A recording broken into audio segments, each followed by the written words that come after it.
Hello, it's Salimik. In today's video, we're gonna talk about 3D printing and how useful they are in a car industry and for DIYers just like us. So I had a problem with my toolbox handle. Every time I wanted to change the shaft cowl roll, I had to remove 2 screws and then put the new roll in it and then screw it back again. So I designed my own quick release shaft cowl holder on SketchUp for my toolbox. So I designed it in 2 pieces and I did these cutouts to lower the material usage and keeping the strings at the same time. It's a bit different video, but I wanted to show my knowledge about that side since I've been asked about that in previous videos. So after 4 hours it's all done and we need to remove these supports first and then it's usable.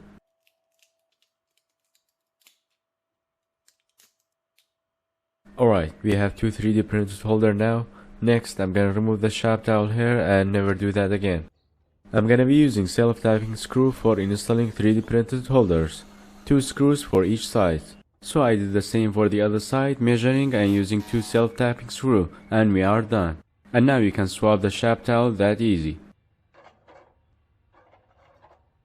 Alright, next one is the door handle screw cover. This one is missing, or sometimes they are lost when we remove it. So I took the measurement of the other side and did the design, and then used resin printer for this piece. Resin printers are more accurate for small pieces like this because they have more resolutions, but you have to work with the gloves, and when you take it out of the printer you have to wash it with isopropyl alcohol and then cure it with a UV light, or you can put it under a sunlight for a few minutes like I do here to cure, and then it's safe for using. I had to paint it matte black to match the original one, and it snaps in just like this. And I had to print bunch of them in case of losing or breaking any in the future. Next one is about detailing, which most professional detailers do that, leaving your car's logo on the carpet or using their own logo, and it's very easy to make. So I 3D printed Toyota's logo with 4mm in thickness.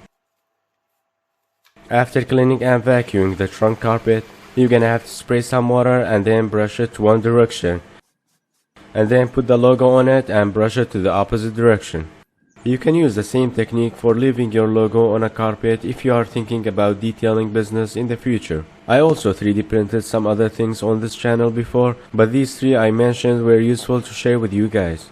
More of 3D printing on my second channel, and this Batmobile animated series is what currently I'm working on right now. Video about that will be on my second channel. Let me know if you have any 3D printing ideas and you wanna see on this channel. Alright, hope you enjoyed this week's video and found it useful.